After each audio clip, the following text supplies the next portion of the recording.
No recording, just stream. I'm gonna upload it. Stream. I want to see it pop up on Twitch.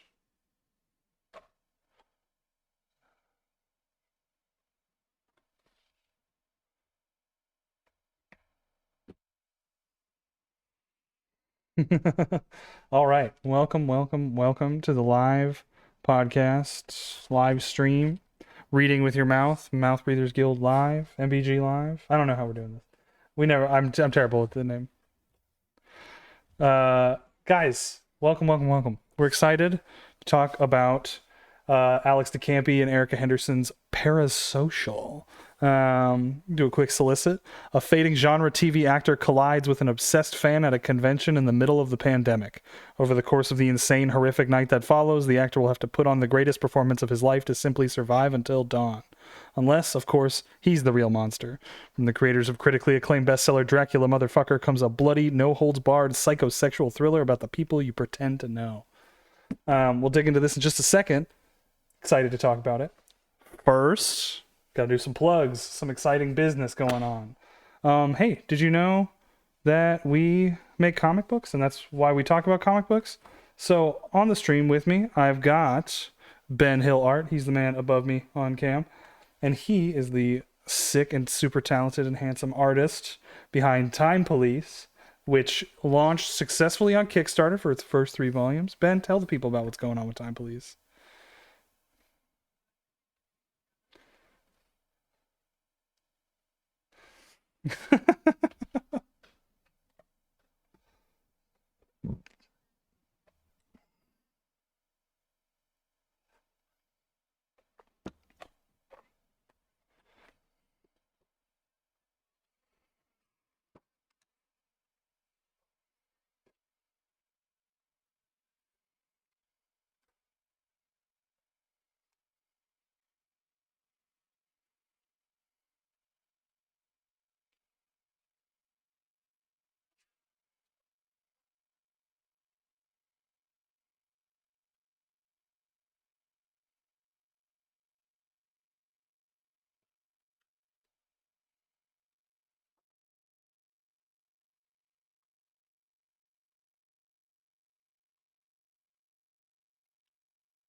Heck yes.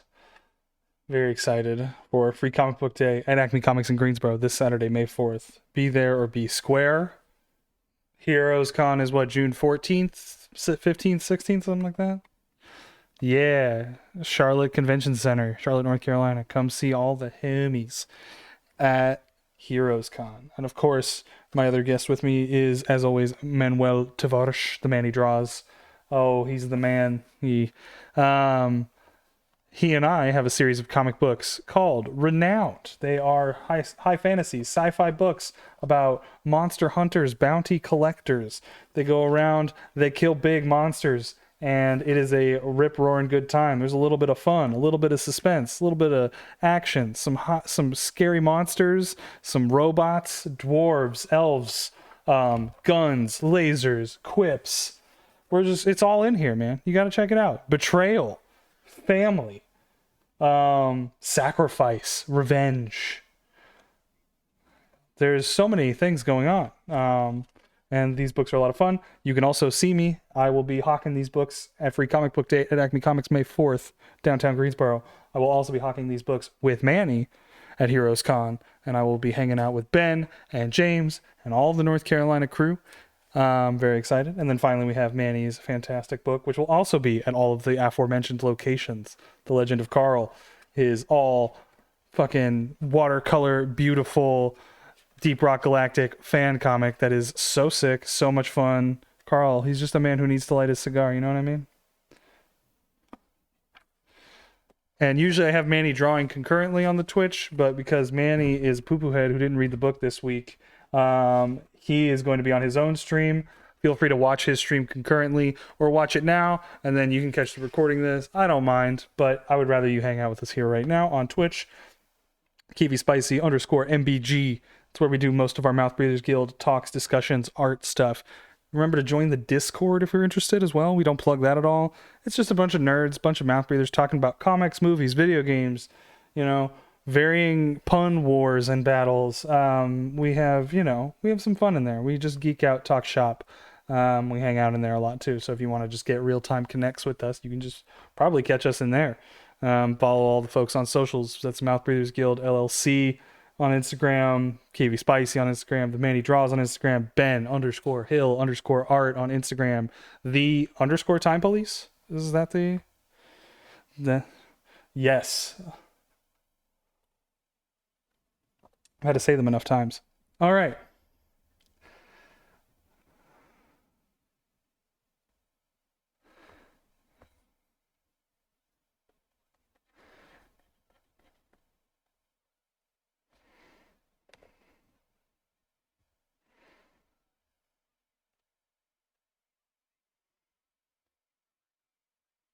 Planet of the Apes. Yeah. So I rewatched those Planet of the Apes, the new ones. I haven't really seen many of the old ones. I saw the original a long time ago. And I've seen the Marky Mark one a few times, which is hilarious and terrible. But the new ones are amazing. And like I remembered liking them, but I think I like love them. And I just think they're rad. And I was like, but while I was watching it, I was kind of consistently wondering, and maybe it's just because I've been reading a lot of animal comics lately. I've been reading like Man's Best and like Animal Pound and stuff. And I'm like, would Planet of the Apes work with a different animal running the earth? You know what I mean? Could there be Planet of the Cats, Planet of the Dogs, Planet of the Hippos? I don't know. I guess there would just be, if there's a planet of the animals, it's all the animals, probably, right? Like, because humans are the ones who are interfering. I don't know. Something to chew on.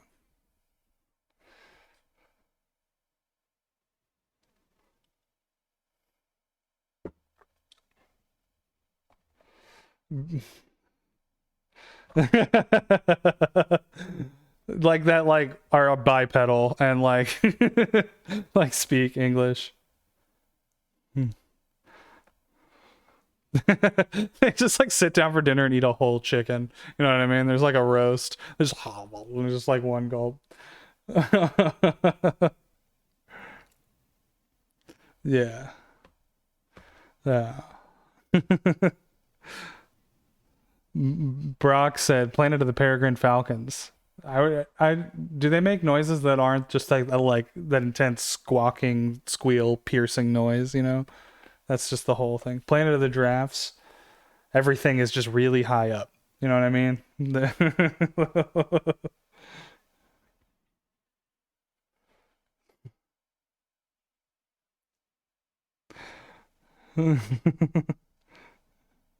I just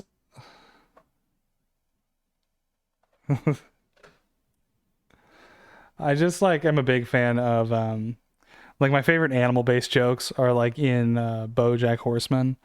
Like there's some really good ones. Like Mr. Peanut Butter is a Labrador Retriever or a Golden Retriever, and then like there's like a moment where he like opens the trunk of his car and it's just filled with tennis balls, and I just think that that's like such a dumb joke. That's just like a throwaway. It's so funny. There's like a character who's like a tree frog and his hands get stuck to everything. And it's just like Really funny. Like it's those dumb jokes. That show's very well written. It's great depiction of like depression, alcoholism, the whole thing. But like the best parts of the show are just the stupid like non sequiturs in the background. Like it's just my favorite. Yeah, yeah, basically.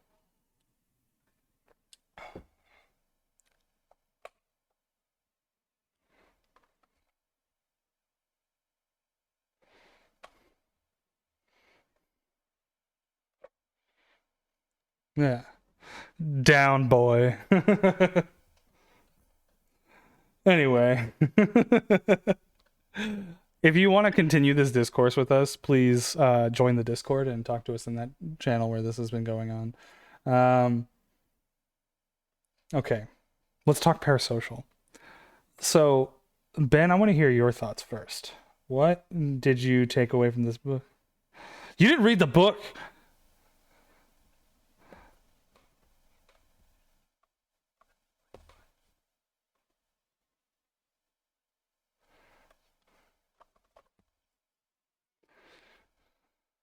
I figured that would happen. I should have asked about it, but then I forgot about it, and then I was like, all right, Manny probably just won't have read this. But I know Ben has it. He's shown me his copy, so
So I hear you're not thrilled about this book, but you enjoyed it.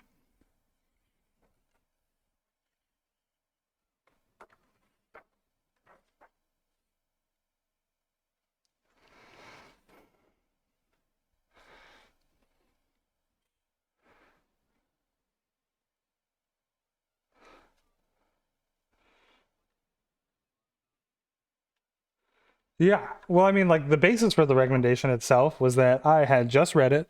We were talking about books that we wanted to talk about, and I just thought this book was incredibly well written and really dynamically kind of presented, and really enjoyed my time with it. I'm also just a big fan of Erica Henderson. I mean, this team that did Dracula Motherfucker, that book is really cool. And then just everything I've seen from Erica Henderson, I really enjoy. She's got some really sick variant covers. She did that book with Ryan Stegman that I'm forgetting the name of. That was really good. Or was it Kyle Starks? I can't remember. Anyway, it's called Danger something something. That book was really cool. Um, it's called Danger and something something somethings. And she's done other stuff that I'm just not remembering right now and probably should. Alex DeCampi, this is going to be a brief aside. I know that, oh, Squirrel Girl, that's what she did that I loved Erica Henderson for. Yeah, the Ryan North run. Alex DeCampi is a prominent voice in comics who has several opinions online, and is kind of embroiled and wrapped around in the Ed Piskor controversy. I don't want to really get into that, and I don't want that to like influence that. So just as like a disclaimer, like I'm aware of what was said and what's going on. I'm not going to share my thoughts because no one gives a shit about what I have to think about that. And that it's not my place. Um, but back to Parasocial. I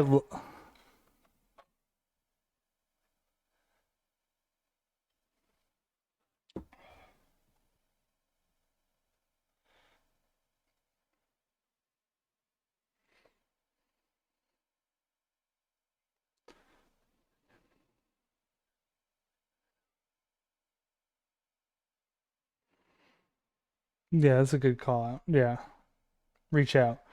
Hell, reach out to us. We'll talk to you. We're mouth breathers. Um, but Parasocial. I love the satire in this book. I can tell it's just like intensely specific towards fan culture and fanfic writing and con culture, weird like micro interests of like fandom, like shipping and like queer coding everything and just every type of person that they have in here, just the obsessive fan cultures and communities. Like, I am a fan of things on the internet, and I've brushed up against many of these things, and I just find it all endlessly kind of fascinating and hilarious. Um, I think this book does a good job. I think this book does the misery premise very well, in a fun and different way that's like, specific to comics. And I thought that that was like really cool. And I just, again, I love the presentation. I love that every page is almost different and unique. She's doing tons of different things with color and line work to kind of give you different vibes for flashbacks and memories and dream sequences and like all of these different tips, like little things. I just really appreciate the amount of like abstraction that Erica Henderson does, and it just makes this story kind of constantly have like momentum that is really cool.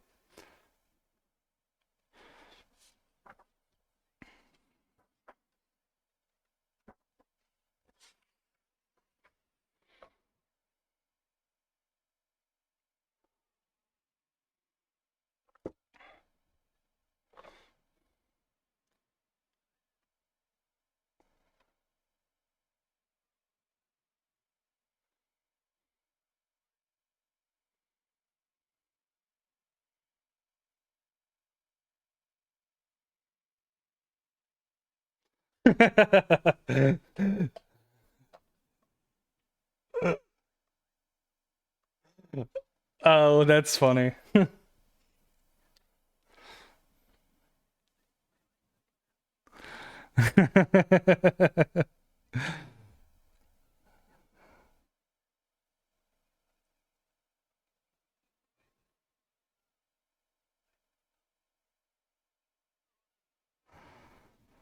Yeah.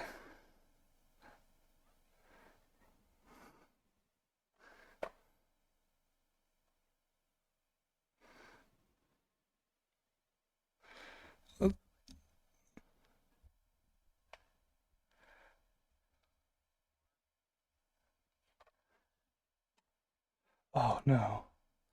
I just realized your audio has been fucked up this whole time. Hold on, let me fix it. Let me Oh, fix it. Let me fix it. Have I been really low or just Oh, no, you just been non-existent? off this whole time.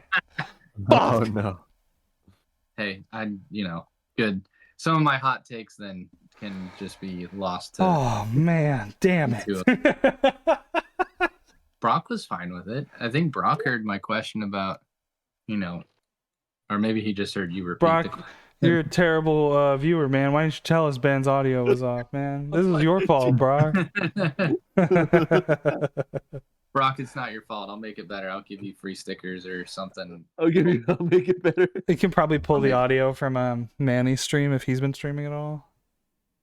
You're not I streaming. might have missed.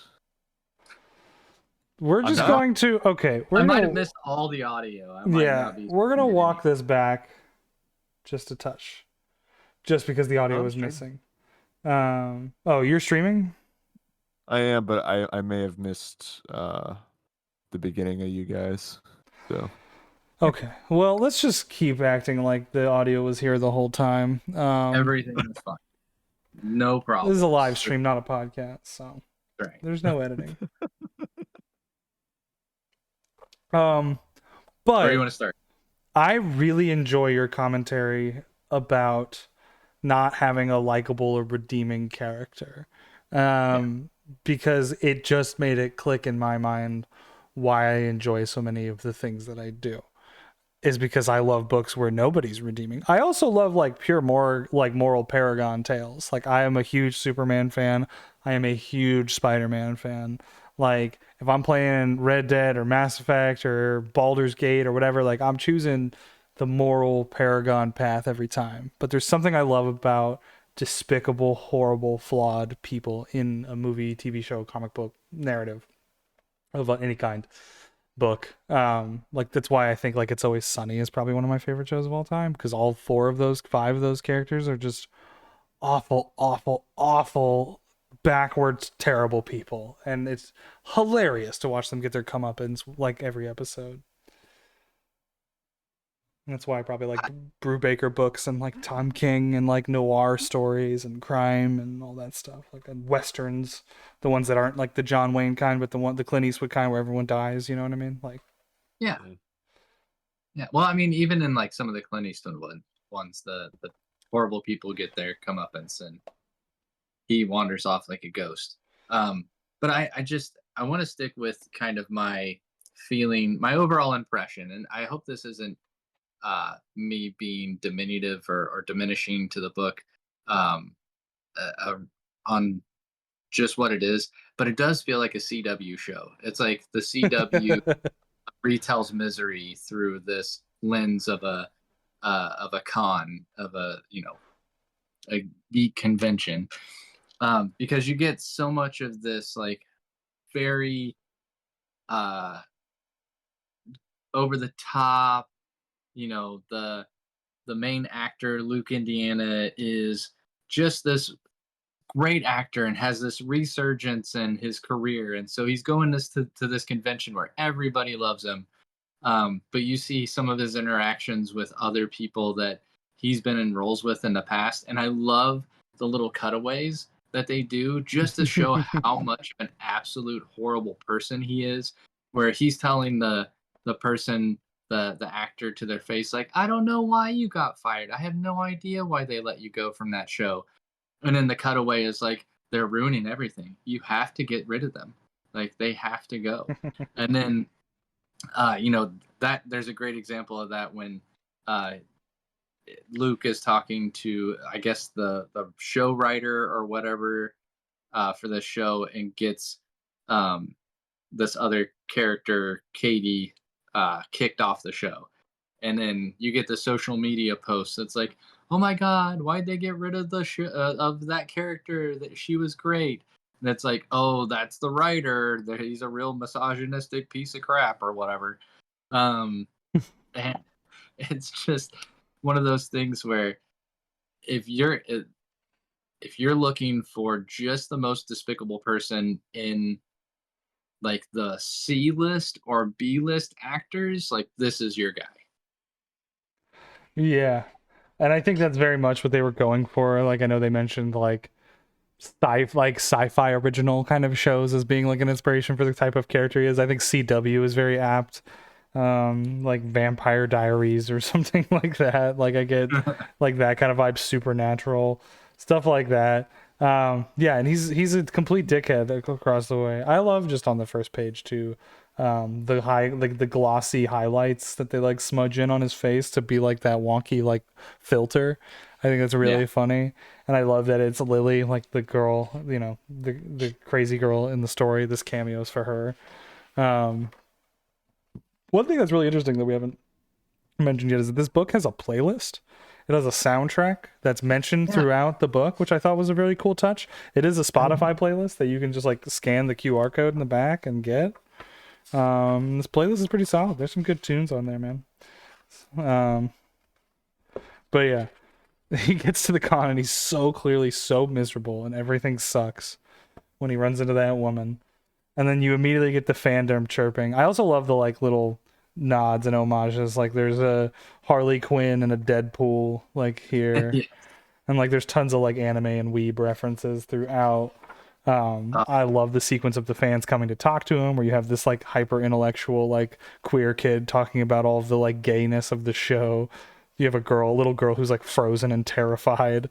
He gets like fan yaoi art with like gay romance on it, like people like And just sobbing. like hand sanitizer stuff. Hand sanitizer. And then we meet Lily in person for the first time. And right then we flash back. I love the flashback sequence. Like it is depressing and horrible. Where his This is wife, the only character I like. the wife. Rachel. Rachel. That's the only character I like because he's such a dirtbag. We already see like he's had some kind of inappropriate relationship with another. It alludes to some kind of affair that he had with somebody on the show, or maybe she was just one upping him, and that's why Steve got Katie kicked off the other show. But then Rachel's just like, yeah, you were gone, most of the time anyway. So even your kids aren't really gonna miss you because you were never around. And I'm like, good, goodbye, go. I don't. Yeah, you were always a guest star in their lives. It's just like sick burn. I also love the I love the texture work on this like memory page. Like everything's kind of smudgy and there's like that kind of like splatter and scratchy texture over it. And it just like really sells that. I like that it kind of sells like the memory qualities of it. Really cool things that she does to just like differentiate time and space in this book. Yeah. Um no photos. I love one of my favorite jokes in the whole thing is the guy from CSI East Texas. He's just like gives him Adderall, offers him Xanax, and then is just like, gotta love how we're doing with the photos now. With the divider, I don't feel like I'm covered in fan butter at the end of the day, you know? I want to see that guy more often. What show is he from again? He's from like CSI East Texas. I thought that was awesome. Such a good Like, joke. there's a CSI for everything, for every state. And he's just like raking it in. Detective Ruben Sandwich. I love that. What great. Ruben said, I did not even catch that. Yeah. Yeah, that like I couldn't have told you that name there, but I was like, I know his name's on here. Where is it? It was really funny. It made me chuckle because it's Ruben like I'm not really Sandwich. laughing I'm not really laughing through most of this, and until I got to Reuben sandwich, and then we do more. What he goes to the panel, and you just see once again, like anytime. What I think is so interesting because the female, it shows that he just sucks with women. He's just really a Slime douchebag, ball, yeah. slime ball, and uh, yeah, you see there's a woman that comes up and asks you a question or asks him a question, and just that zoom in on his face and just the smarminess that Erica can convey and that little top tooth smile, Yeah. and that line like what's your name, like, Well, I oh read that as like, what's your name? yeah, real gross, right? Real. And then we get a little bit more of that interstitial Flashback.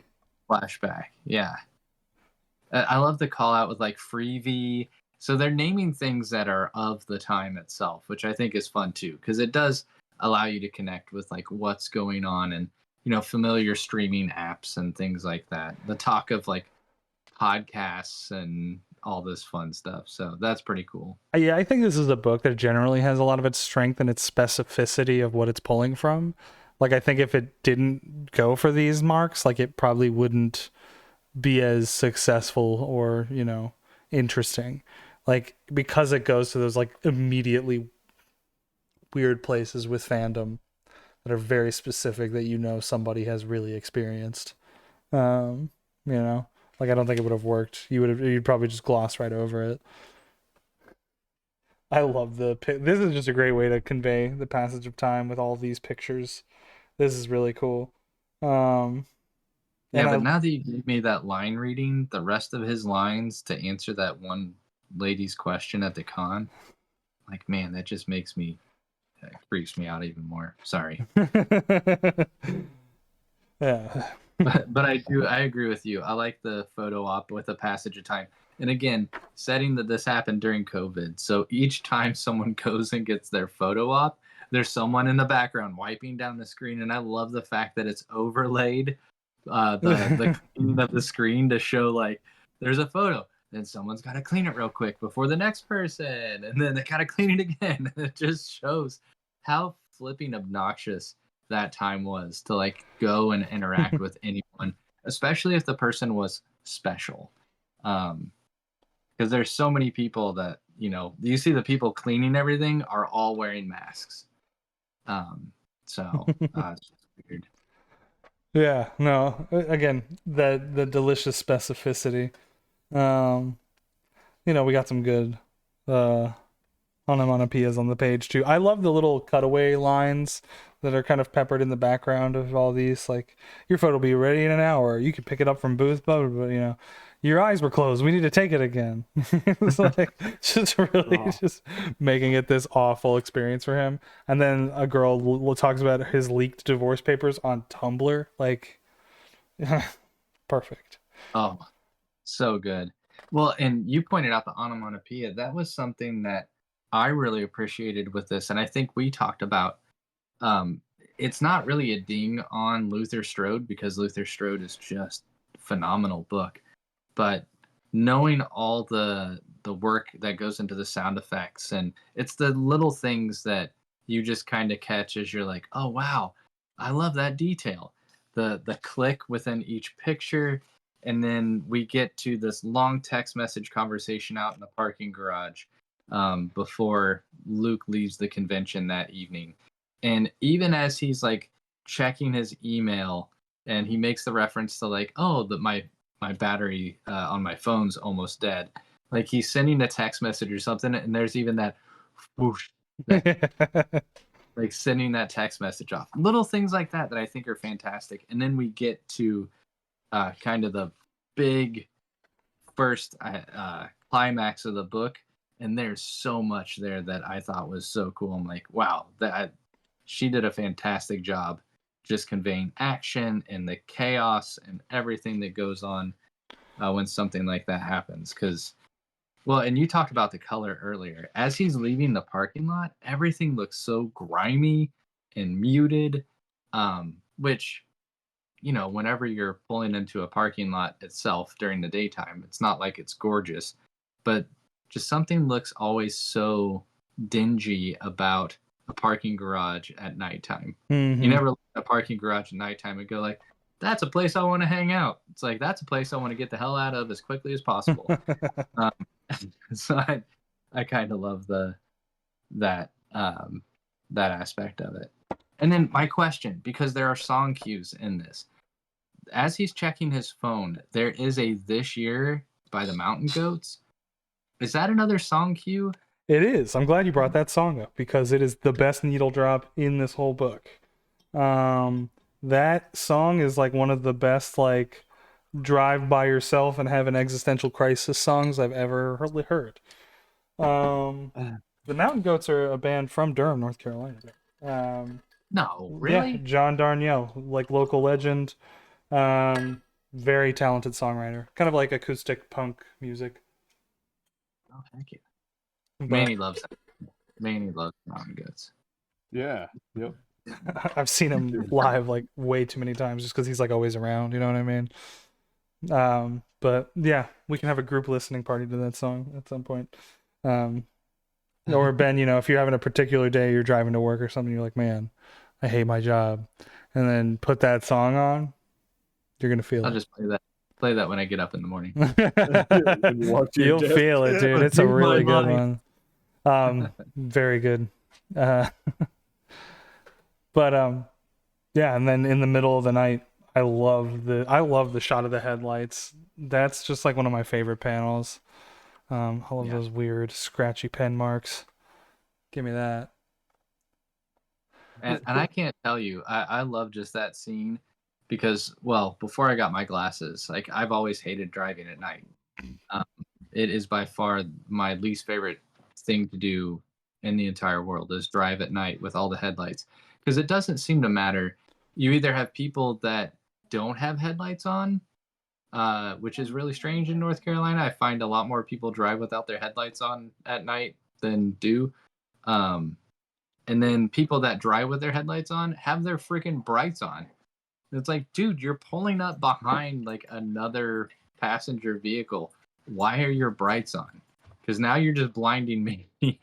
I got strong feelings about this as well, Ben. I think that LEDs should be illegal in cars, or if you're gonna put them on your car headlights, they should be tungsten like tone. They should be a warm color, because that bright white LED. I also drive a Jetta, and so I am at the height of everybody else's headlights. So all headlights beam directly into my eyes, and I hate it so much.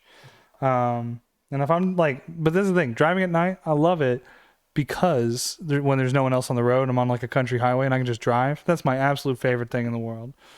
But when I'm on an interstate and there's like hundreds, thousands of other people around me, man, oh, that's hell on earth. Every day. Man, I think these, aside from the little subtle jokes that are going on, I think these are probably my favorite pages in the book, just conveying that everyday hate that I have of having, if I have to drive at night, because then you get this insane chaos of an accident. The headlights shining in his eyes. He's putting his foot on the gas, because I love the little, indicator at the bottom as he's like turning around to yell at the person behind him for tailgating, and his foot just hits the gas, and then you have this massive accident, and just the insanity. And I love this pop here. Yeah. You get the honk and then the pop of the airbag. So I was like, what the heck is that? And then you see like and I think it's down here in the corner where my finger is, there's actually the crumpled airbag, which I just love that. Yeah, I also love that it like you get that like intense speed line coming off of his turning the wheel on the first page, and then just the whiteout crunch, and then just like complete abstract like color and lines, just chaos with the work, like no like real obvious like, that's not an obvious shape, but it's the perfect energy. Yeah. And passed out is just funny. And this lettered fuck kills me. Along with the like kicking the car. Dog. Fuck. And I love how big it is, because it is like, if you're by yourself, or you may be with somebody that, like, you're comfortable with screaming profanities like that around, like, you get out and you're just so pissed off. Just kick the car, even though the car had nothing to do with it. Just right out in the middle of nowhere. I just wish they would have done some echoes just to show, like, out in the middle of nowhere. So good. Yeah, great. And the terrifying reveal of Lily back. I am a huge fan of specifically like this 2-ish panel sequence where, I mean, the face with her, like the underlight coming on her round face on the bottom of the first page, but then the close up on the eyes with that almost like distinctly anime shot, like like very manga inspired, and then like contrasting that with like her fanfic like post, right? And but I love all the, I guess they're not hashtags, but they would be like the certain terms, like fluff and smut, cuddling and snuggling, flirting, sexual content, public sex, like all this stuff. Divorced Luke is really funny. Divorced Luke. And then light dom sub undertones. Which, I mean, when you think about that and some of the stuff that's coming up in the book, like, this is like, it really goes back to, wow, she wrote her own little fantasy, and it almost comes true. I mean, it kind of does.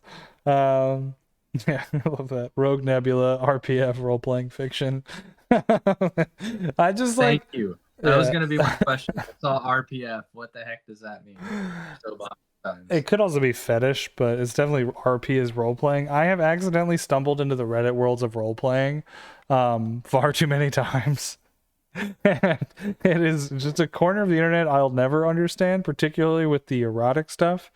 There are like specifically people out there on Reddit who like are outreaching into the world anonymously to be like, hey, I need someone to talk to me over like voice chat or over the phone, role playing as I don't know, someone like Petra from Luther Strode in Ben's case. Ooh, right.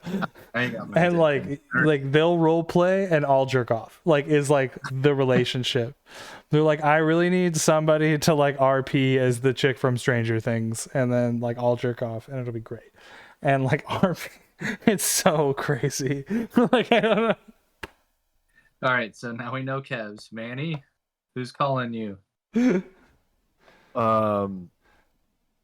calling me? RoboCop. Yeah. Oh, nice. Wow. I want you to come. You're coming with me. That's perfect. No, mine would probably just be like Allison Brie from Community. Like, if you just talk to me like the Dean from Community, I will fucking lose my shit. I would probably pay for it, but I wouldn't jerk off if someone just pretended to be the Dean in an erotic setting.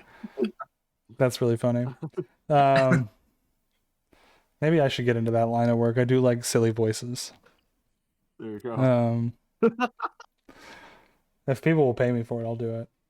You heard it here first, folks. I'll role play as Michael McDonald while you jerk off.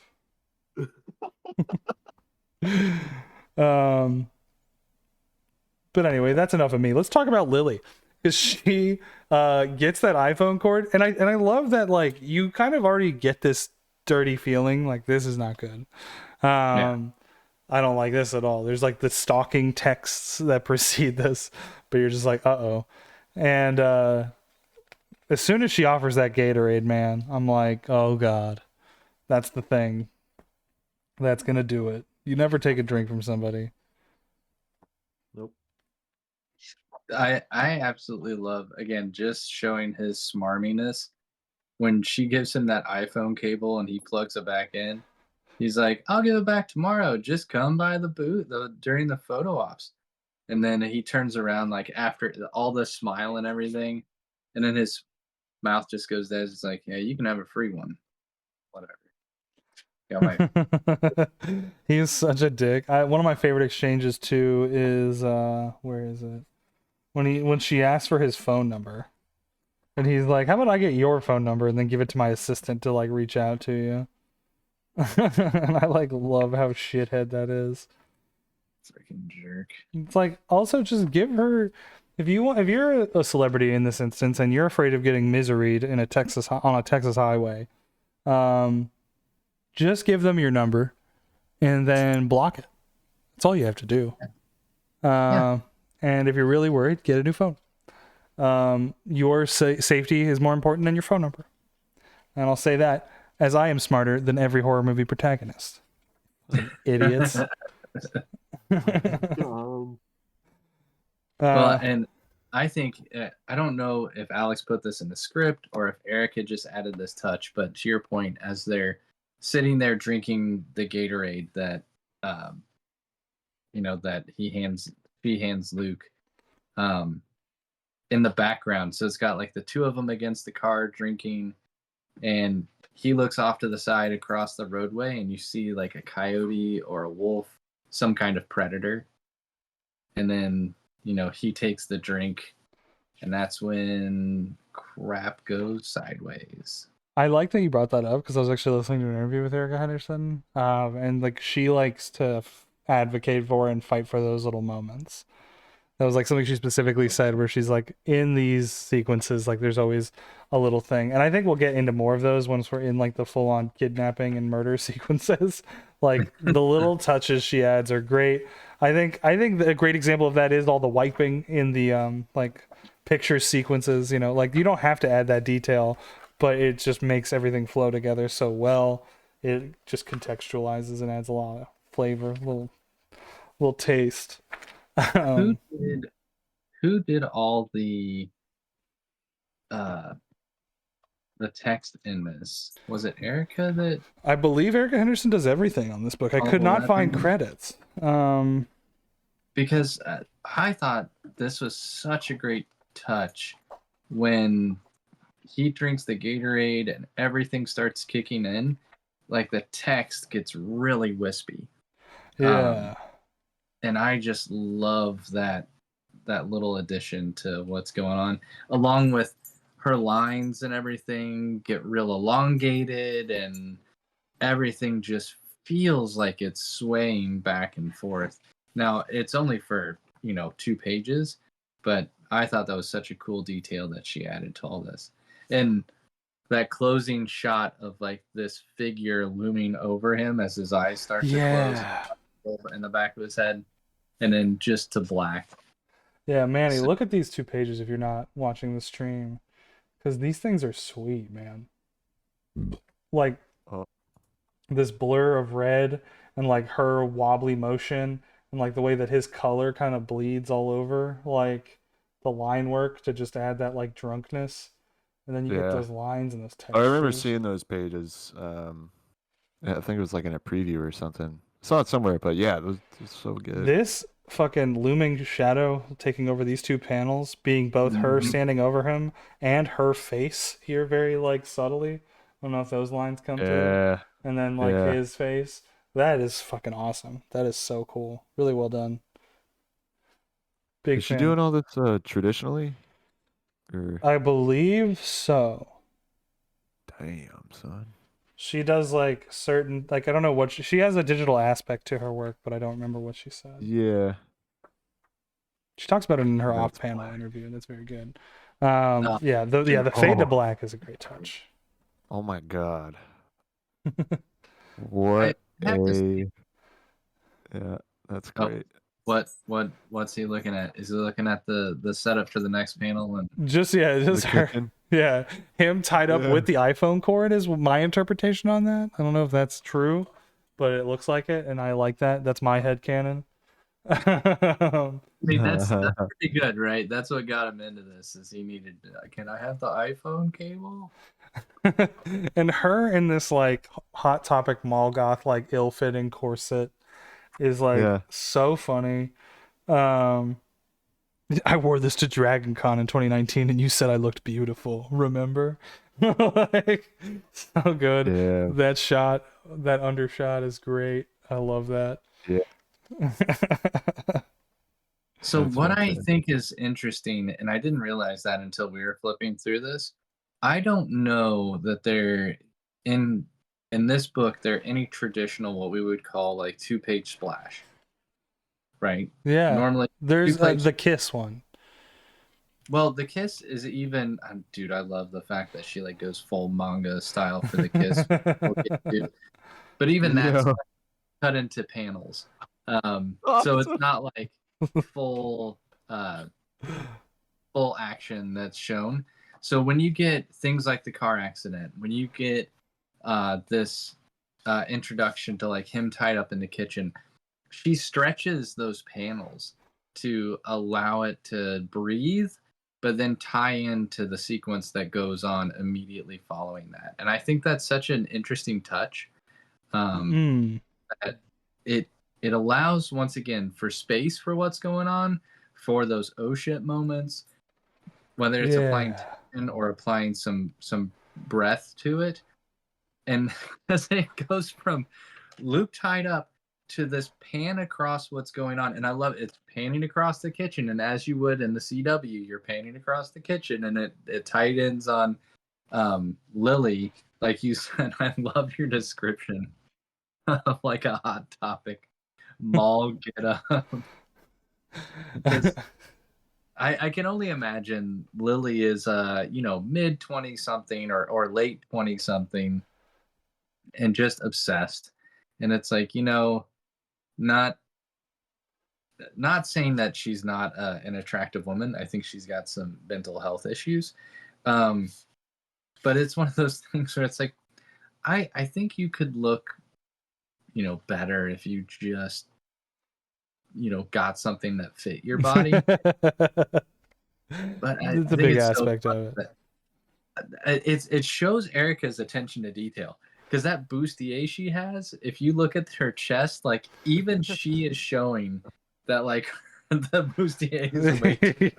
It's like It's mashing her tits, and it's like her belly is like popping out of the like hem, Yeah. and it's just like so well done. And the like full purple scheme, like it is literally like it reads perfectly. Like this girl went to the mall and was like, I look good, and bought this yeah, shit. You know what I mean? Like it like but dude, her implies makeup is so. spot on.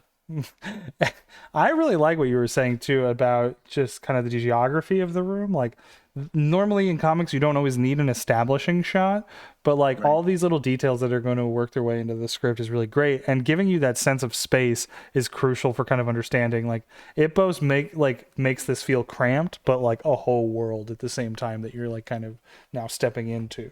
um well, and when you think about it from some of the story or just the story scenery and where most of the story takes place, it's like you get the convention at his table, you get the parking garage, and then on the road. And on the road is very ambiguous. But then, three-quarters of this book, well, two-thirds of this book is in this house, and the vast majority of this in this house is in the kitchen. I think we get into the living room, but the living room is completely covered in darkness. Then you end up back in the kitchen before the end of everything. And so it is really important that you get this understanding of the space and where things are located. The chairs come into play. Um, I don't see the butcher block because I know the butcher block is something that oh, they good lean call. Yeah, on. it's probably in that Uh, corner next to the oven that we can't see. yeah, but again, it gives you. God, I love the fact that you called out like this does allow things to breathe, but it's an establishing shot because everything that matters is going to take place in this room and then in a dark room next to it, which you don't really need to know what's over there It's because just a dark room. It might be her bedroom or the basement or something like that.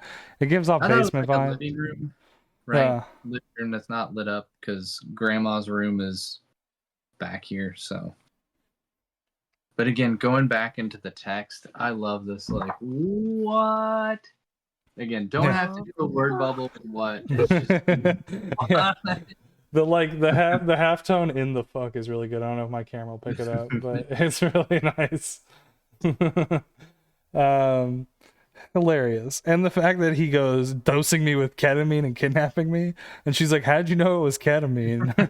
And it's like just completely oblivious to the fact that that's a recreational drug is so funny. And I just love the fact that, he just nonchalantly is just like, look, I used to take a lot of drugs. I'm gonna be the bad guy. I should at least be able to stay high.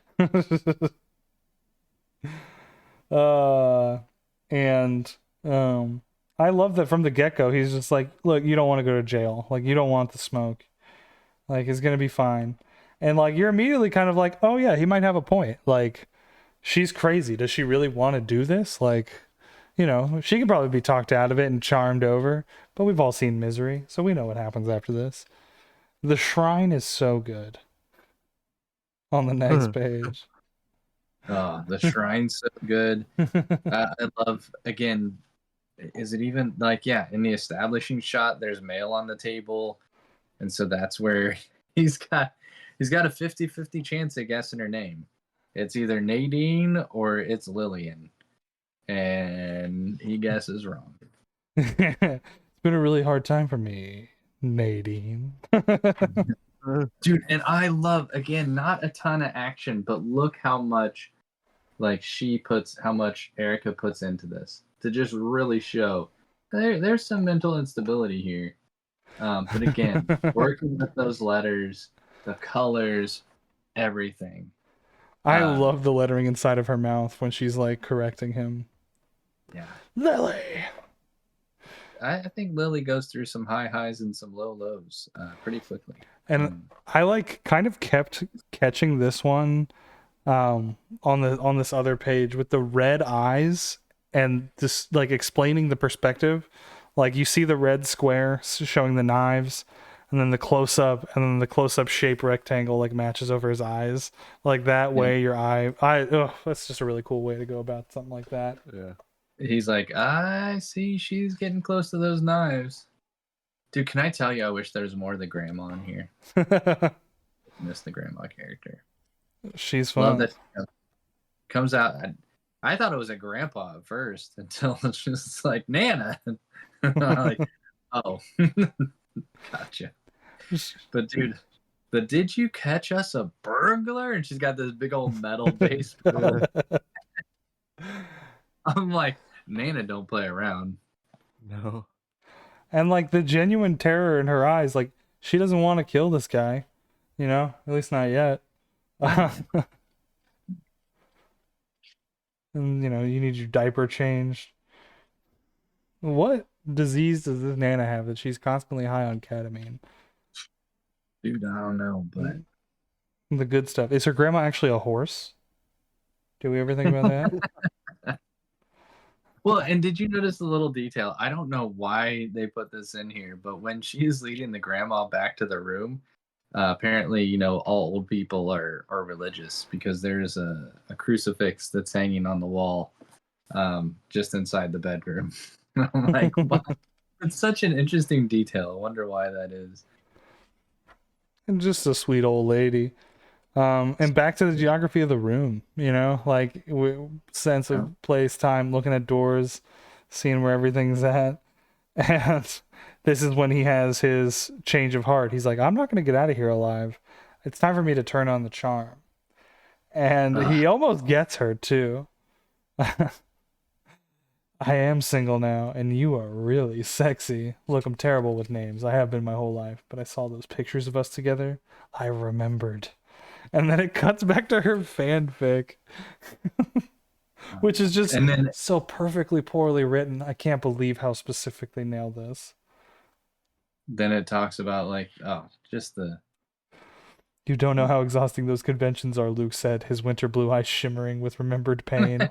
Of course you'd notice the dark circles under them, the way his hair hadn't been cut recently. Nobody was taking care of him, least of all himself. So many people, and you have to be so perfect for everyone, no matter who they are, what they look like, what they smell like. His mouth quirks up in the roguish smile as you stared at for half your life. And then you'd come, and you were a jewel, the only thing in any room you were ever in. I couldn't take my eyes off you.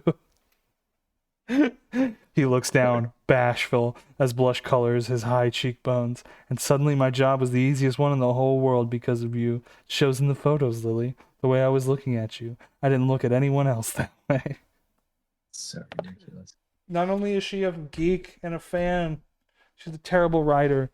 And that is, so spot on. I have read so much fan fiction in my life, just out of sheer morbid curiosity. Just like, maybe it's good. I don't know. There was also a time where I thought, maybe I should get into writing fan fiction for money. And God, So what do you say, Lily? What do you say? You want to be my girlfriend? With the like twinkling eyes and the cheekbones, and I love how different they make him feel, like page over page. Like he goes from like greasy and desperate to like tween heartthrob with the pink and the gloss and all of that, like just page to page. I just Kiss wish me. that kiss me where that open mouth is. It's like just put a tongue like licking the lip just to really show how gross this dude is. Because so gross. And then we get even weirder. Just I think I called this out earlier when you were talking about the ill-fitting Hot Topic dress, and he flat out addresses it. It's like, Lily, I want to feel your breasts in that dress. And of course she catches on. She's just like, if I untie you, then you'll go, and I don't want you to go ever. And I love that like wide-eyed look and like that ever. Real That's, like, manga shit. oh my gosh. So good. And then you get the sparkle. Oh, look at that. Can We I got a bot trying to solicit services. Oh yeah, bot. Hey, bot. Write me a story and make me famous, and then we'll talk. Go to Streamrise. No, No, thank no, you. please. More like go away. You're out of Yeah. here. Idiot. You're banned. See ya. But No then we time go for that. back to Steve. Like, isn't it Steve and somebody else that he's like, I need to go Yeah. see my buddies? Yeah, just let me call Will and Ophelia. They'll be worried about me. They might call the cops. And then they Yeah, just don't That's give a Will and fuck. Ophelia. And I almost want a story of Will and Ophelia. They seem like a fun, like cool couple. Because even like Will knows they must all be besties, and he's like, Luke will be coming in roaring drunk at 2 a.m. and ask us for a threesome, and his wife's like, again, and Will's like, get shot down, and she goes, again. And I'm like, yeah, these. Well, and then, he like lights up a joint and she goes to take it from him. Like, these people just seem cool and laid back. I want to like hang out with them more. Yeah, They seem like decent people. real Austin hippie kind of folks. Yeah. And they keep using this onomatopoeia like shape and sound. I'm just a big fan of it for the phone vibrate. It's always that VVT. It's like voot. And I'm like, you okay, bro? Yeah, that stark black and yellow back to the pinks to like return to this fantasy. Tie me up to the bed. Oh, this part. So the kiss is.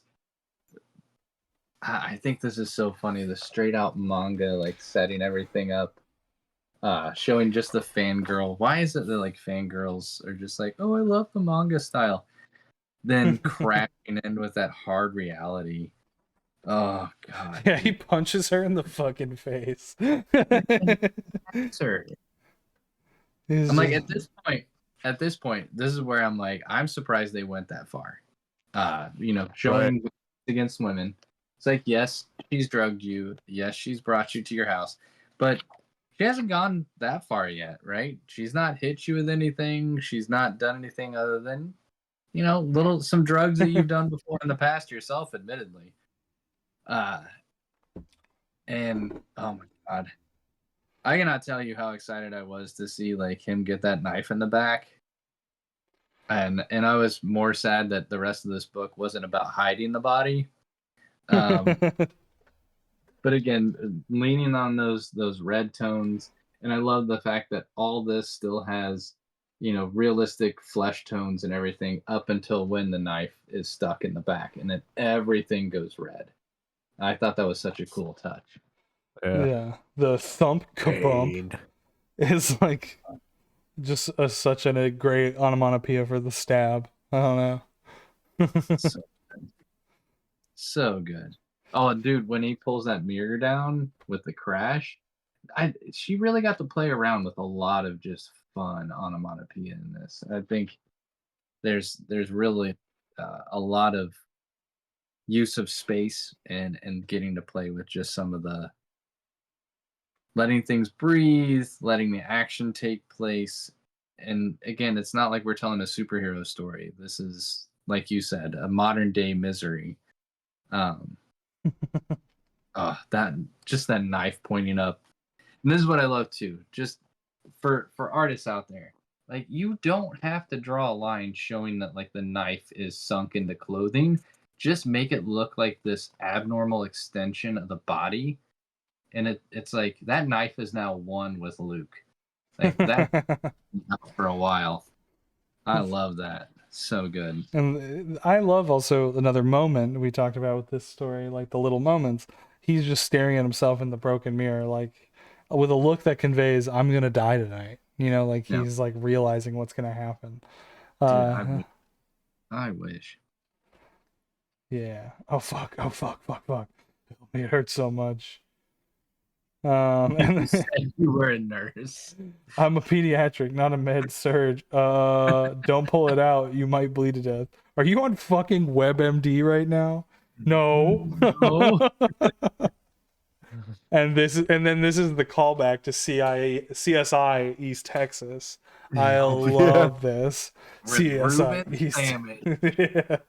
I want to Detective see Ruben that. Sandwich. We can write I want that to see fan an comic. overlapping story with Ophelia and what's his name and Ruben Sandwich. I want to see their paths cross. Yeah, all the different pieces of evidence are great because it's also like, the level of evidence you could pull from watching CSI East Texas. You know what I mean? It's not like Yeah. she's an expert because she watches CSI. It's just like the cursory knowledge you would get about how you think an investigation goes. Oh yeah, the toxicology report on like the bottle and the ketamine, victim and suspect's fingerprints both on the bottle, the fibers, all that stuff. Fingerprints on weapon matched to suspect. Lily, no, there's evidence everywhere. It's not evidence. I won't tell anyone.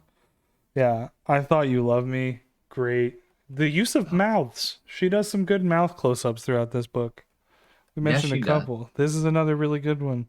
Again, the differentiation in lettering, like, really make it hit. You know, fucking great. Great. So good. I love the silhouette of Lily in the doorway. This is love. Like you called it. Like if I was thinking Misery and those characters there, just that haunting silhouette of the impending doom. I got a knife in my back. This doesn't feel great. Someone's coming at me with a metal baseball bat. Like I am effed. Like this is no good. Hmm. I used to didn't. I didn't used to think you had to work to think you were handsome. You use smoothing filters to get rid of your wrinkles, and then tie back to the cameo. My Well, daughter and said like it looked fine. She's 8. unrolling duct tape. I love like she's stretching. I wish instead of that little, I wish he would have just enlarged that, just that Yeah. unrelated duct tape sound.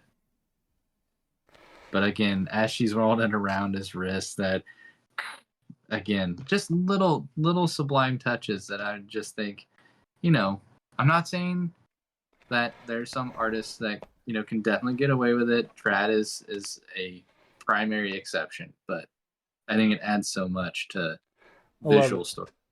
I love it. I think I would have gone with a different onomatopoeia for the duct tape though. It wouldn't be a I agree. it would be more of like a ripping, kind of like a you know what I mean? Yeah. That's the sound I think of when I think. Manny, what do you think is the sound of duct tape? I think of like that scene in the Batman when he's and he's got that whole like all that tape when he's taping Yeah. down like the dude in the beginning. So it's like you know, or like a I don't know how you'd spell that, Yeah, I like but the deeper sound of like unraveling duct tape. You know what I mean? uh-huh. Yeah. It's Yeah. almost like a I don't even know, man. That's crazy. This is how we Yeah, I roll. like that. Just a little RT. Yeah. Like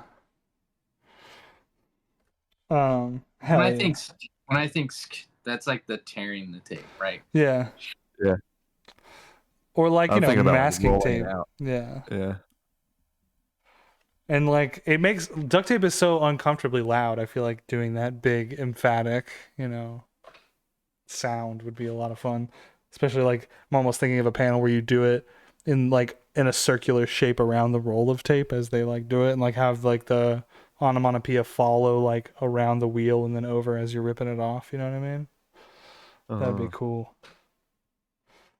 I Uh, love I love the statement he makes as he's laying there on the ground and she like hit him with the baseball bat and he goes, "I think you broke my knee." It's like, no, number one, I wish, but just that callback. Instead of broken ankles, we're going for a debilitating knee break. We hope doesn't turn out that way. But this one is definitely unsettling, just as far as I mean, Luke totally deserves it. I feel no sympathy for these characters, so all a part of me is if they're trying to like lean on, ooh, this should be really uncomfortable. I'm just like, okay, this is weird. How far is this gonna go? Um, and then finding out little things that they lean on from an actor perspective, where she cuts his shirt open and finds his appendectomy scar. Uh, and or she asks like, oh, this is where in the TV show they said this was like where your power source was on the show, like your medical scar, and she thought it was from an appendectomy, and he's just like, no, I was just being a real jerk off in college and jumped off a roof into a snowbank and landed on a fence and then had to go to the hospital. And it was like, just again him being a complete douchebag, and it worked in his favor that time. And this is like where her kind of serial killer why I did it monologue is in the book. Basically that like she had no friends in college, she found this show, built a community, and like I feel like the ownership that they take as fans is, a big part of it. It's like this ravenous this belongs to us because the show was so bad that made it ours. Like we could fix it, you know? I love that because I've never been that deep into fandom where I got friends out of it, but I definitely have had enough niche interests in my weird little life that I need to like look shit up on the internet and find the people who are ravenously into it. You know what I mean? And God Yeah. bless them. We need them. Like I don't want anyone to feel bad about being this hardcore of a fan of anything, like whether that's comics, movies, video games, TV, whatever your vice is, because the world needs people like you.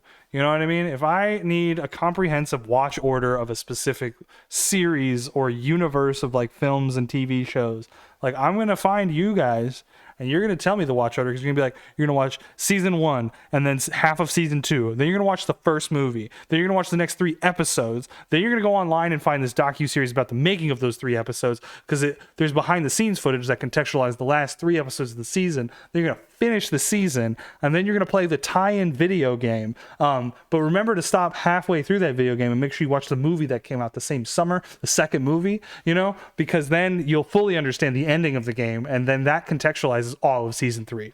And and you need people like that because you're going to be like, oh, I get it. Like, how would anyone get into Gundam without Google? You know what I mean? God.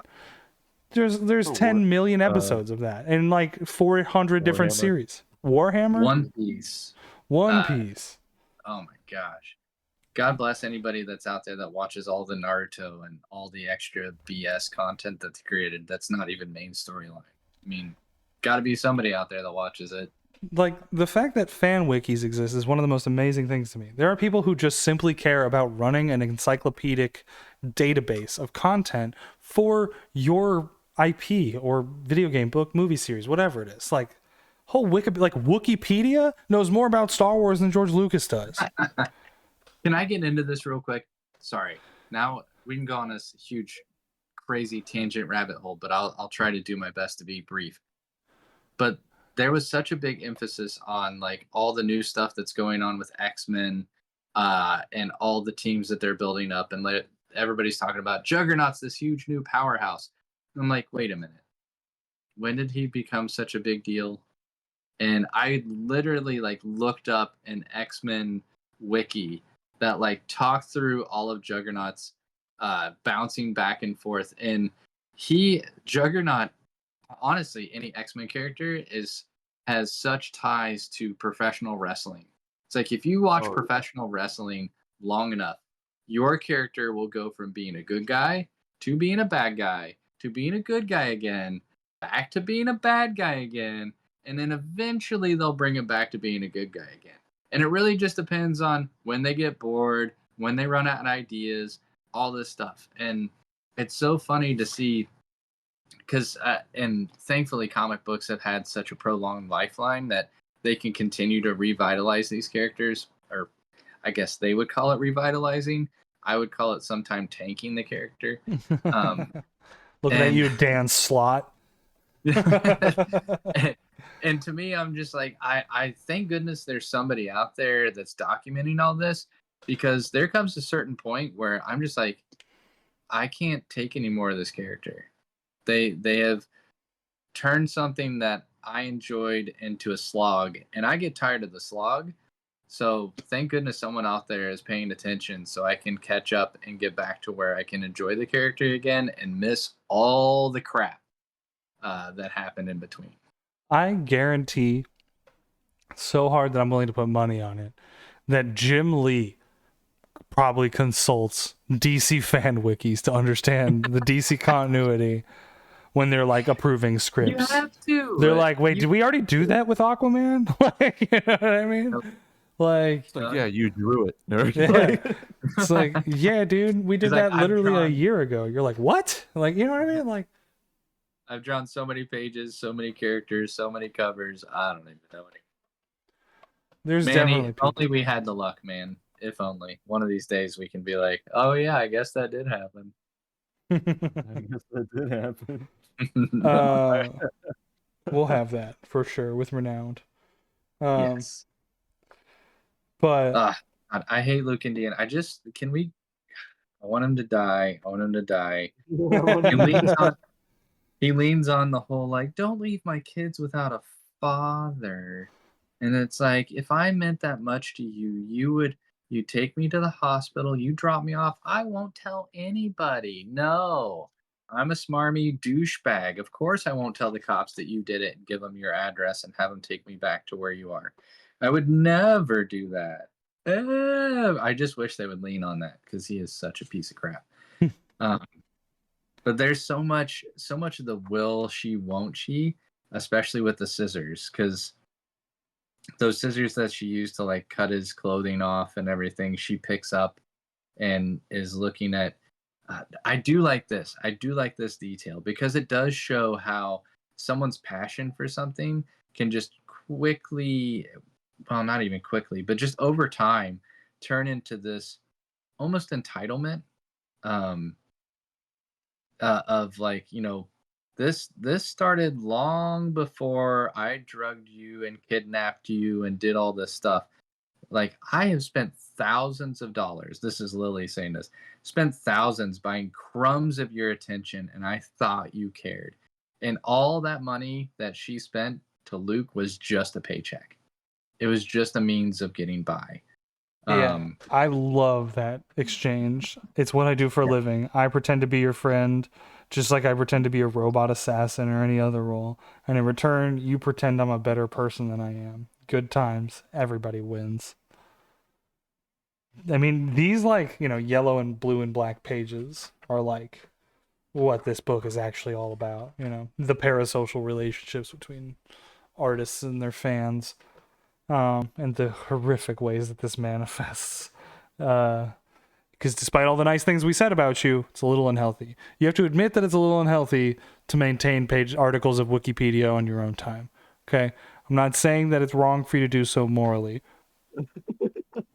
but you should probably like just check in with yourself. You know what I mean? Just Yeah. just double check Right. that you're not going too crazy. You know, go touch some grass. Go into public. Go to your comic book store. Talk to the clerk for a while. Just get out of your own head a little bit. You know what I mean? And like, Yeah. Go outside for a couple of hours and try to put netting over a peach tree that you're trying to protect from the squirrels that your wife is just really dying to have these peaches. And so you go out there and you cover it in this green mesh for about 2 hours. And, by the time you get done, you're tired and everything else in the world doesn't matter as much as you being tired and needing some bourbon to just make the night go smooth. that's right. You know what they say about Ben is that he only speaks in universal truths that Yeah. are entirely Everybody has a unspecific peach tree. Everybody has squirrels that we can all trying to relate to. take your peaches. That's right. Yep. We don't. Dude, I'm gonna go to the country and eat a lot of peaches, man. Ooh, plant a little garden, eat a lot of Yeah. peaches. Yeah. Going to the country, gonna eat a lot of peaches. Oh, that wasn't even the one I was thinking of. I was thinking of this Oh one. no, I was with what was it? The American presidents or the dead Yeah, president? Was it? the American. Oh no, I'm the thinking United of John Prine. We'll listen to this off stream, but it's called Spanish Pipe Dream. Oh, dude, we're getting so close to the end of this book, and I just want Luke to die. Let's see. For the So, chat. dude, I love this tonal shift because, like you were talking about, the tan and the purple and I keep waiting. I'm like, oh, we're getting closer to this muted colors. I can't wait for him to die. And then he walks back into the kitchen, and we're back into full color. And again, I love that transition out of whether it must be her bedroom. Like, you must be right. This is like it all takes place in her bedroom because that's where like the board of pictures and everything of her and Luke, her little shrine is. Yeah. And then she comes. They come back into the kitchen. Where was it? I think they were talking. He talks about some stupid story about his great grandmother and the fact that she was going to die, and then a rabbi came in and changed her name or changed her birthday. That was it. Changed her name and her birthday so that the angel of death couldn't find her. Yes. Yeah. And then, my nice American stage name and the name of all my characters, just showing that once again he has, the reason he's doing this is to escape death or whatever. And he's able to grab a knife so he can start to uncut or cut his hands loose and just the shot of the knife still in his back is very funny to me. Yeah. I just at one point I wanted her to like touch it and him just go and just show that because after a while he just seems fine with this knife in his back. I mean, nice, fine enough to grab this chair and like smash it right into her face. And again, just go this full color and the fact that the kitchen is this main area of where vast majority of this plot takes place. So it really helps all that setup they did, knowing like you're not saying where did that chair come from? It's been there the whole time. Just the knife in the back still. Yeah. I love all the tic-tac like trying to unlock the door code. Yeah, because she tells him the door code and he's like, "Oh yeah, that's the number on the ship." And then he gets to the door code. He's like, "Shit. What was the number on the damn spaceship? My birthday?" Yeah, his birthday is the door code, which oh god, I love this. The creak of the door. I don't know if you realize this, but as he's opening the door finally and that shadow of Lily comes in the frame, Yeah. you can see that like creak, which again, back to any slasher movie or anything like that. He finally goes walking out the door. She comes out behind him and rips the knife out of his back. Oh, I love this. I just wish he was, Ugh. And then she just walks the Nana out, you know, like, ooh, is it pancakes? Your story was okay. Here's a better one. Some drug addict broke into our home while Grandma and I were out and burned it down. We're very upset but feel #blessed that we survived with our health. No more house means Medicaid will finally put Grandma in care and I'll be free. And I could move to Los Angeles, meet real celebrities. thanks for the Whoosh. idea. Say hi to what's his name, the angel of death. And he gets free.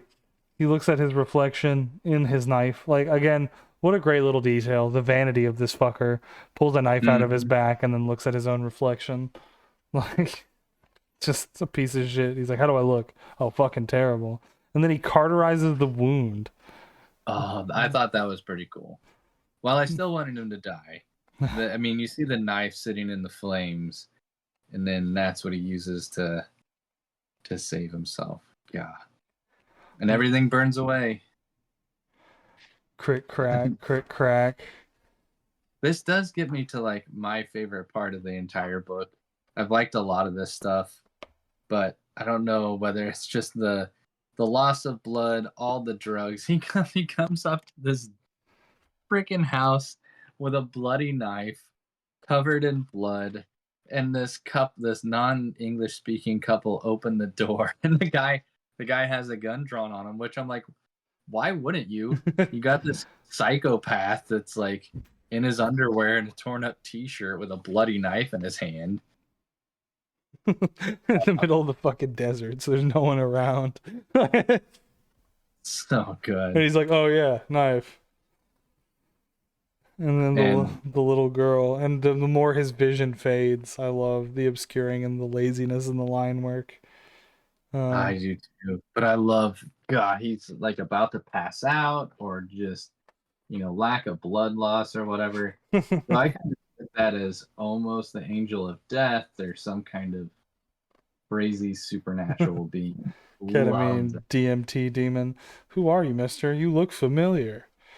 I'm nobody. And then like fade to black. Just to black. So Yeah, that is a really sick page. The lion and the falcon and the little baby. And then there's like one last little soundtrack piece. Luke, Indiana. This is always funny. shines on TV. This is so funny. I've been trying to carry on as best as I can, but I've realized I need to mourn the two recent endings of my life, Rogue Nebula and my marriage. I'm fine, but I've decided to step back and do not see any more conventions for the foreseeable future. Please don't worry about me, #Rogue Family. The galaxy sure seems hellbent on bringing us back together. Oh. And then, And then again, it just shows how much of a freaking dick he is. It's like, yep. So then, guess who wrote the book of Parasocial? It was Luke that wrote the damn book. This whole thing was very strange. I have a secret to tell you. I wrote a book under a pseudonym. It came out last week, and some of it is true. Here's what I want you to do, Rogue Family. Take a picture of yourself reading my book, tag me in it, and tell me one of your deepest secrets. I promise to read every one. XX. Kiss, kiss. Parasocial. Bookstagram. Horror fan. So gross. Have any of you heard from Lily recently? I'm worried about her. I do love that ending. Just how simple it is. Blank white page with those two text boxes. The end. And I like the text passages. Like I just like after like reading those made me very much think like after finishing the book, like I was like, oh, these are very intelligent people who made this book, and they kind of like knew exactly what they're doing and executed it well. Like I don't think this book is perfect. It's not my favorite comic book, but I have a lot of fun with it, and like I just respect its execution a lot. Like they knew exactly what they were making. They didn't take themselves too seriously, despite having a lot of like meaningful satire to it, and they just got in and got out, short and sweet. Inoffensive in that regard, which I will always appreciate. Dude, and what I think is great about this, to your point, is you do get some perspective from like Erica, and her write up on what this, what this book, how she approached this book, and even Alex. And I haven't read Alex's, so I can't speak to it. And besides, I'm not a writer, so I probably would read it and be like, "That's fun." Um, but she does talk about those color choices and the fact that, like, you know, in the book, we're jumping back and forth from the harsh fluorescence light and local color of the convention center and Lily's kitchen to the garish dark and outdoors and her living room. These were generally more location specific choices, but I wanted even the act of moving from space to space to be unreal and unreliable. And I mean, I feel like you definitely get that tone in her color choices, and just those emotional shifts and tonal shifts. So I thought that was really cool. But all in all, Kev, what I will say is once again, my friend, uh, you brought me a book that definitely surprised me. Um, you know, while I read it, I originally thought like I do not love these characters, but um, just the creative choices and decisions. You know, typically when I look at it from the artist perspective, I'm trying to see, you know, how what can I start to look at in my own style to utilize. And you know, when we're looking at artists like Sean Phillips, Trad, Daniel, Andrew McLean, all those guys, I can look at it and say like, "Ooh, I really like these choices of how they show action and bring these characters together." What I think is really awesome about Erica's work in Parasocial are those colors. You know, when you're working on colors to characters, you're really like, how do I keep that true and consistent? And what I love in this is you can drive so much emotion and just doing really pointed color transitions and showing emotion through color. Um, and I love that so much about her work in here. And to your point, there is so much that is conveyed through like extreme close-ups, whether it's eyes, whether it's mouths, uh, that you don't have to sit here and show the entire face screaming in anguish or in agony, or you know, giving the smarminess through the entire face. Really lean on showing more of that fine detail work and letting the body language from those specific features convey that emotion. So I, from an artistic standpoint, thought that that was amazing. From a writing standpoint, once again, the humor comes through great. uh, Ruben Sandwich, I definitely want to name a character a food name Yeah. now that we got a Billy. Ruben Sandwich. Philly steak. My name is Brian Lucas Thomas, but you can call me BLT. BLT. That's so much better. I was thinking like, I'm a chef Alfredo, a fettuccine Alfredo. Well, my So father runs restaurants all over this town. He's a head chef. You've heard his name, Boyardee. Boyardee. But yeah, from the writing standpoint, if somebody can write really uncaring, unredeemable characters, I would leave that to Alex. You know, great job making me hate the people in this book. Good job. It's great writing, though. They're real people. You don't like them because you know, like, oh, I don't like this guy and his choices. There's nothing about this that feels unbelievable, except maybe, you know, like the murder sequence, but you buy into it because of how flawed these people are. It's justified. It's just campy enough, which is like one thing I will say about this. Like, it is sticking to its genre. Like, it is in the wheelhouse it is for a reason. It like is staying at its level the entire time, never punching up or down. You know what I mean?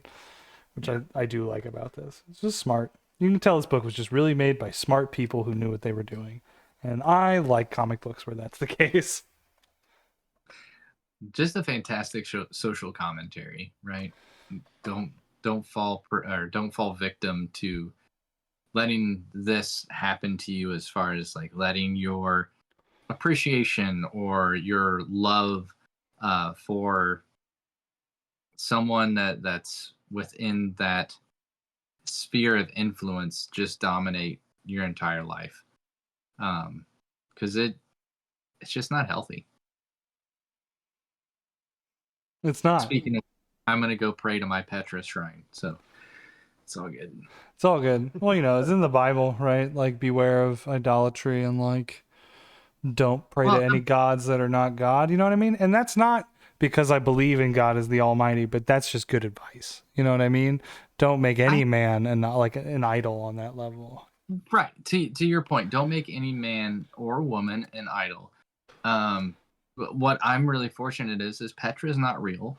So it works out. I don't have anybody I have to stalk. I can just read the pages of Luther Strode. I can just go on Reddit and find roleplay friends. God, oh my God. That's a slippery slope. I don't think I can do that. I'll have to have a conversation with my wife and be like, I've heard of this thing that we should try. It only works over the phone. You have to call me. Maybe I can't be looking at you. It ruins the fantasy. I don't think that'll go well. While you hold up your own Petra drawings of Petra that you made yourself. What are you looking at? Why are all these pages all The other ones aren't the right angle. Private time. It's art, babe. It's art. Oh, yeah, Parasocial. It's good. I think you should read it if you haven't already. We talked about it very extensively. But, you know, Image Comics, Erica Henderson, Alex DeCampi. It's good. I like this book. You can find this book at your LCS. Hey, maybe go out to your LCS on Saturday, May 4th. Especially if your LCS is Acme Comics in Greensboro, because we'll be there tabling for Free Comic Book Day. Go get some free comics. Go talk to the clerks. See what's going on those shelves. There's some cool shit. Last time I was in Acme, they did have this book, but that was like weeks ago. But I wouldn't be surprised if it was there, because those people who work in that store, they have good taste, and they'd recommend it. If not, I'll just be there and I'll bully you into buying it if I see you. Or, you know, other books. Ben just joined you too for 2 seconds. That was cool. Okay. With that, I think we can call it. Good stream, everybody. Dude, yeah. Well, so just in case people listen to this afterwards, if you're really interested in what we're covering next week, we are going to wrap up our Luther Strode series by talking about the Legend. Is that right? Legend, or is it Legacy? Legacy. Yeah, Legend was last week. Sorry. So yes, this is going to be Legacy. And if you thought Legend was insane and action-packed, Legacy is just that times 10. So join us. It's going to be an awesome time. Again, we get to visit the familiar creative team of Justin Jordan, Tradmore, and Felipe Sobrero. So it will not disappoint you. I promise you that.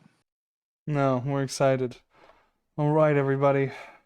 Have a good evening, good day. If you're watching this at a different time of day, you stuck it out this long. Thank you. Good night.